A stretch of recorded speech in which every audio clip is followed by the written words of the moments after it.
How we doing, guys? So it's finished. Arsenal 3, West Ham 1, and we are sitting very comfortably at the top of the Premier League.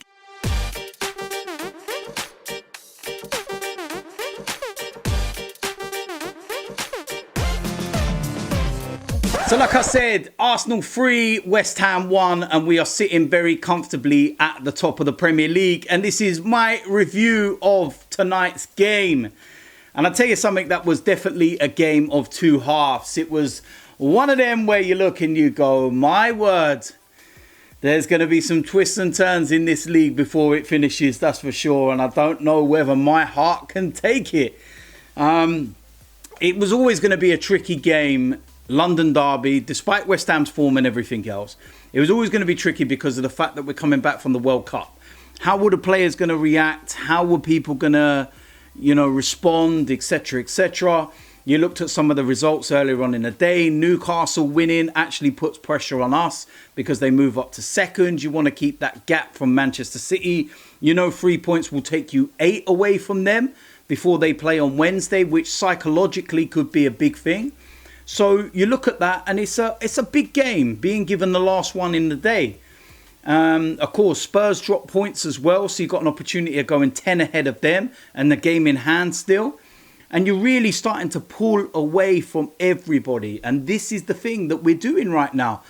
I don't think that West Ham came into this game and they wanted to win this game. I don't think West Ham wanted to win it in any way, shape or form.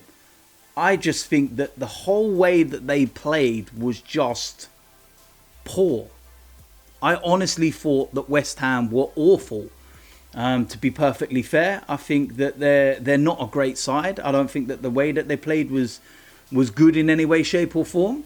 I think that they came here with a plan which was to take a point, and they would have took that and been happy with it. And I look at the first half, and I look at the goal, and it was, Saliba looked really like off the pace in the first half, and you can tell he hasn't got match minutes and whatnot.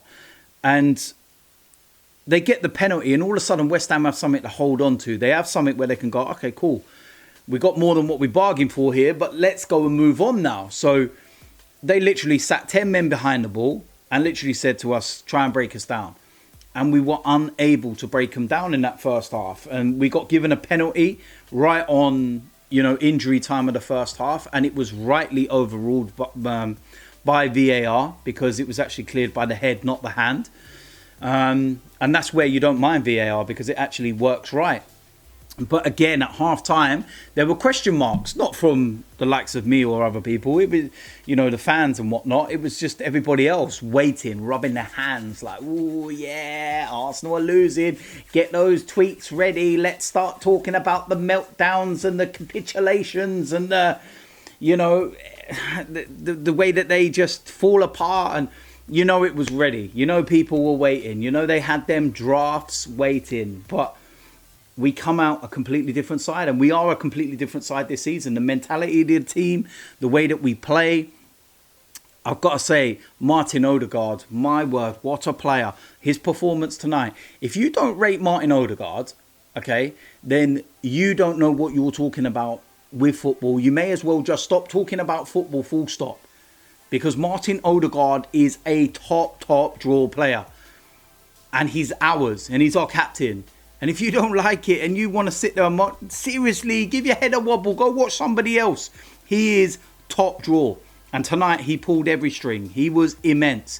First goal, second half, we got fortunate because Odegaard actually, took the shot and it fell into Saka. West Ham never pushed up. Slid it into the bottom corner. Very, very easy.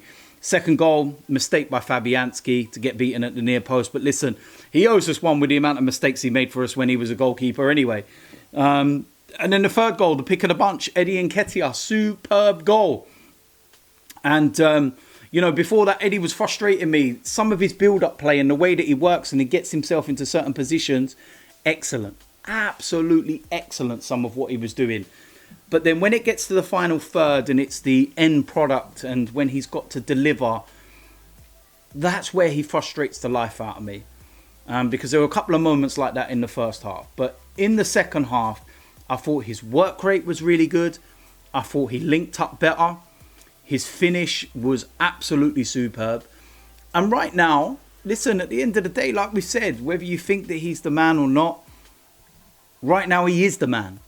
Because Gabriel Jesus is injured and Eddie Nketiah has to play. And it's as simple as that. What else do you want the boy to do? And he scored.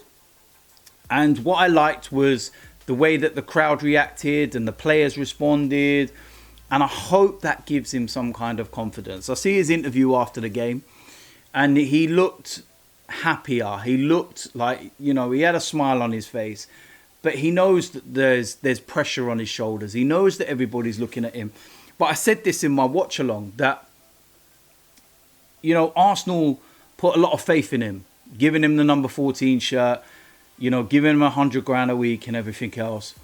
And it's now time for Eddie to repay the club for the faith that they showed in him. That's the main. It's not about whether you think he deserves the deal or whatever it is.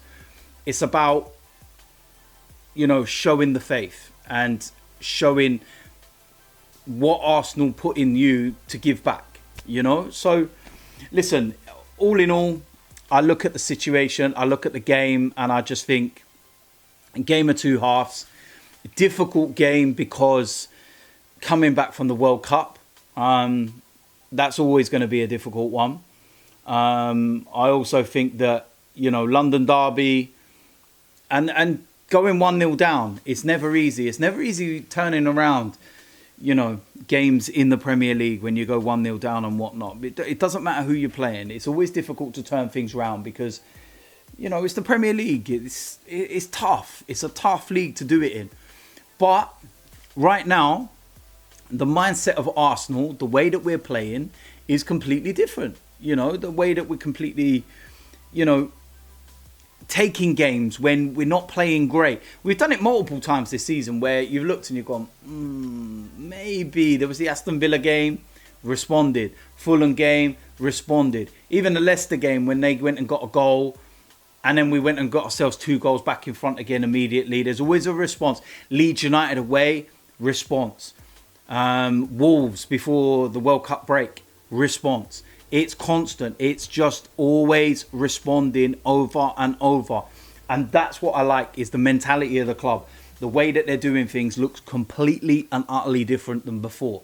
And that is only going to bode well for the future, that's for sure. So, listen, that is my review of the game. And I think it was a game of two halves. It was a dodgy first half. Although we didn't play bad, it was just dodgy and difficult. But second half, superb. And we could have got more, but we take the 3 points, we take the 3 goals, and we move 7 points clear over to Manchester City now. Let's see if they can cut the gap from 8 to 5. And yeah, that won't be an easy one away to Leeds at Ellen Road, but we'll wait and see what happens. So massive shout out to everybody that was there for the watch along. I'm going to be doing a lot more of that this season. There's going to be podcasts. There's going to be fan cams at stadiums.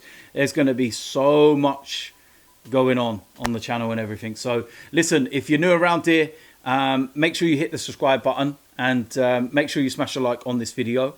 And I will see you lot all very, very soon. I'm out of here.